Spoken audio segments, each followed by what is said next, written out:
Hello दोस्तों, मेरा नाम डॉक्टर नरेंद्र प्रताप सिंह है, फिजिस्ट कॉस्मोलॉजिस्ट। आज आप सबके बीच फिर एक कहानी लेकर आया हूँ। कहानी है न्यूयॉर्क के मैनहट्टन की। मैनहट्टन के एक कस्बे में एक परिवार रहता था। खुशहाल परिवार था, भरा पूरा परिवार था। एक दिन अपने किसी रिलेशन से मिलने के लिए सब परिवार गाड़ी में बैठकर गया। हाईवे में तेज़ गाड़ी चलाना कभी कभी कितना खतरनाक हो जाता है, ये उसके परिवार को नहीं पता था। पता भी तो लापरवाह था। परिवार में घर का मुखिया, उसकी पत्नी, उसकी लड़की, उसके लड़के, उसके दामाद, उसकी बिटिया, सब लोग थे। तेज़ हाईवे में जा रहे थे।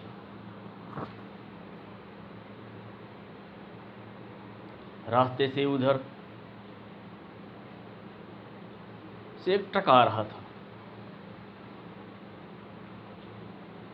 जेब्रा क्रॉसिंग थी, दोनों को रुकना था। पर बातचीत करते करते कभी कभी हम इतना खो जाते हैं कि नियमों का पालन नहीं कर पाते। फलतः गाड़ी जेब्रा क्रॉसिंग को क्रॉस करते हुए आपस में दोनों टकरा जाते।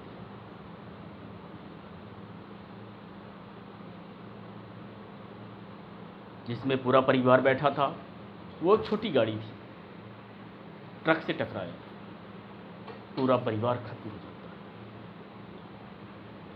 है। घर में एक बुजुर्ग महिला और उसका पड़पोता ही शेष बचते हैं।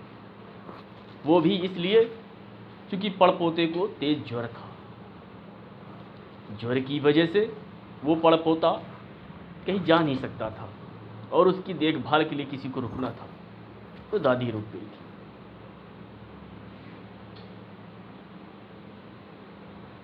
ये घटना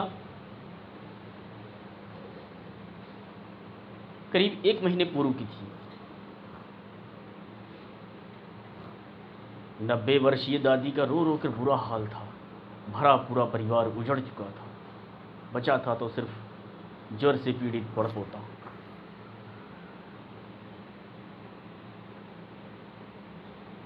इसी बीच कोरोना का संक्रमण काल आता है।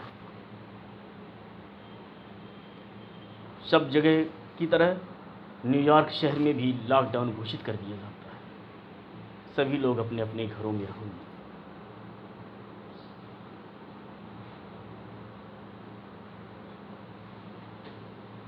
पड़पोता और दादी दो ही लोग घर में हैं।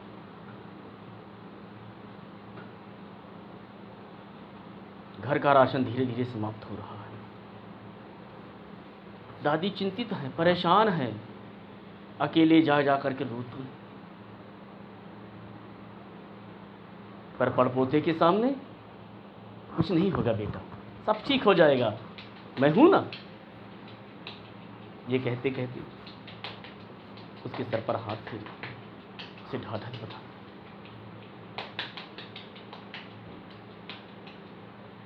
आप कल्पना कर सकते हैं कि उस परिवार की क्या दशा होगी जिसमें पड़पोता बीमार, ज्वर से पीड़ित और 90 वर्षीय दादी, केवल दो ही शेष बचे।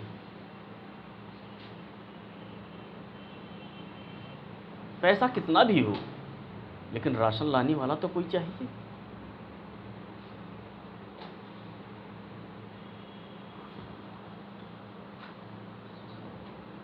राशन उनके पास 15 दिन का था, जो खत्म हो रहा है। परेशान होकर दादी घर से बाहर निकलती है। चारों तरफ देखती हैं, सन्नाटा है, गलियां, सड़कें सब सूनी। घर के सामने लगे पोल पर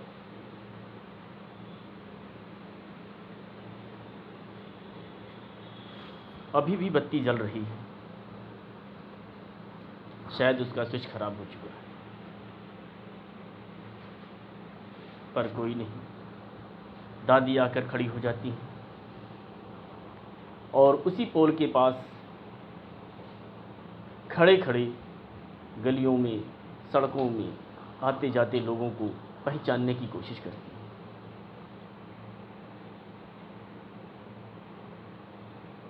इक्का दुक्का लोग ही गुजर रहे थे, बाकी सन्नाटा था। बड़ी देर खड़ी रहती है दादी, आधा घंटा 1 घंटा बीत जाता है, पर उसे कोई पहचान वाला या ऐसा कोई जो उसकी मदद कर सके, ऐसा कोई उसको दिखाई नहीं पड़ता। थक कर दादी उसी पोल का सहारा लेकर करके बैठ जाती है। आधे घंटे और इंतज़ार करती है, पर कोई नहीं दिखा उसको। दादी परेशान है, आंखों में पानी है, चश्मा उतार उतार कर बार बार आंखों को पोंछ रही हैं, अपने परिवार को, अपने बच्चों को याद कर रही हैं, पर दुर्भाग्य आज उनका कोई आंसू पोंछने वाला भी नहीं। निराश हो दादी लड़खड़ाते कदमों से छड़ी के सहारे घर वापस आती है।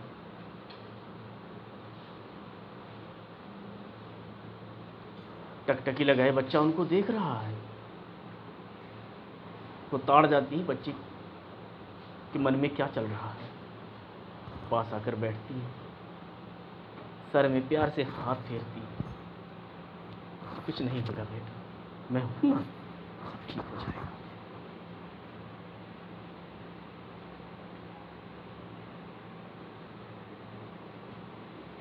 तभी दरवाजे की कालबेल बजती है। दादी दरवाज़ा खोलती है, देखती हैं एक नवयुवक खड़ा है, हाथ में खूब सारा राशन लिए हुए। कहता है, दादी ये आपके लिए है, मैंने खिड़की से आपको देखा था तो मुझे लगा इसकी आपको ज़रूरत है। उसकी चमकदार आंखें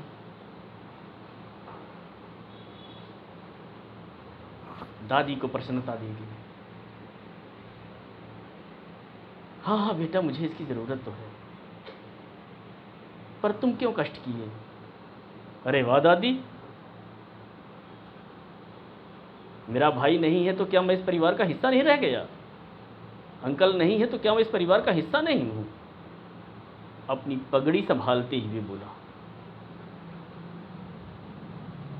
हाँ हाँ क्यों नहीं बेटा, अब तुम ही तो हो। ऐसा कह दादी उसके कंधे पर हाथ रखकर ठोकती हैं, शाबाशी देती हैं। अच्छा दादी मैं चलता हूँ, ये मेरा कार्ड है, इसमें मेरा नंबर लिखा हुआ है, जब आवश्यकता पड़े, किसी प्रकार की कोई दिक्कत हो, मुझे फ़ोन करिएगा, मैं तुरंत आ जाऊँगा। ठीक है बेटा, ठीक है, अब तुम्हारी लोगों का तो सहारा है। वो नवयुवक चला जाता है। दादी जल्दी से रसोई जाती है, पड़पोते के लिए कुछ बनाना है, जल्दी जल्दी कुछ बनाने लगती है।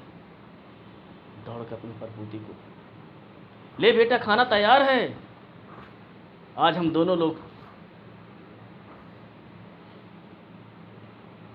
फिर से उसी तरह खाएंगे। ईश्वर भला करे उस नवयुवक का।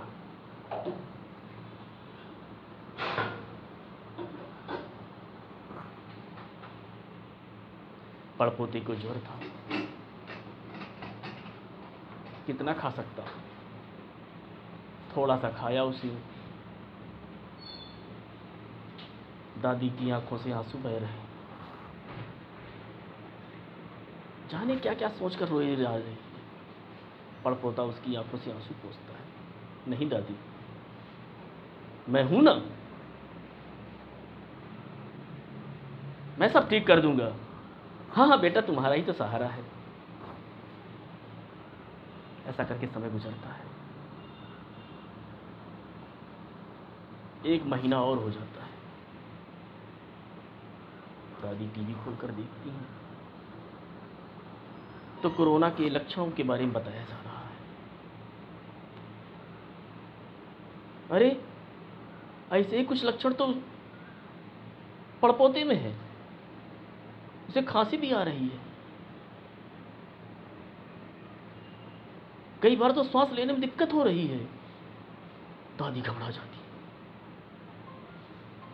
ओह गॉड, ये क्या हो रहा है। दादी भागती है दरवाजा खोलकर फुटपाथ की तरफ, और बीच रोड पे खड़ी होकर के हेल्प हेल्प हेल्प, मदद मदद मदद चिल्लाकर रोने लगती है।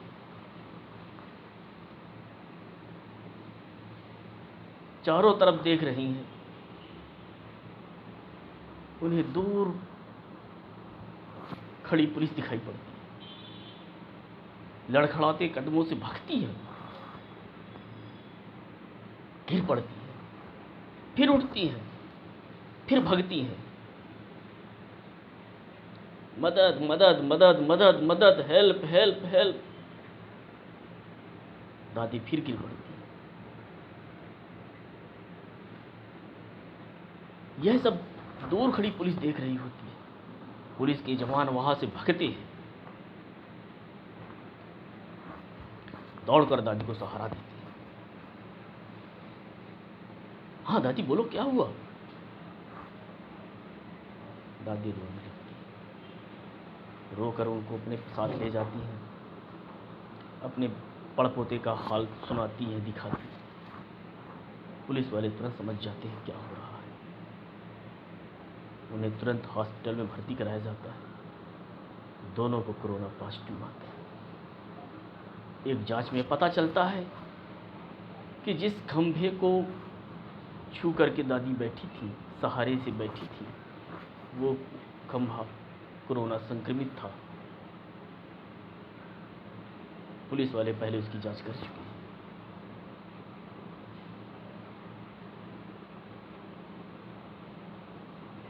सैनिटाइज भी किया जा चुका था, लेकिन शायद कुछ हिस्सा रह गया। कैसी लगी दोस्तों कहानी आपको? अगली कहानी में फिर मिलेंगे किसी और देश, किसी और शहर। दोस्तों, कहानी के साथ एक गेम चल रहा है। यदि आप कहानी सुनते हो तो जो पात्र आपको अच्छा लगेगा, गेम में आप वही हो जाओगे। यदि कहानी नहीं सुनोगे तो भी आपको गेम में हिस्सा तो लेना ही पड़ेगा, और आप गेम के भीतर जो स्थिर चीज़ें हैं, जैसे पेड़ पौधे, घास, पहाड़, पत्थर, आप उसमें बदल जाओगे। हर तरह से कहानी में हिस्सा लेना पड़ेगा। जय हिंद, जय भारत।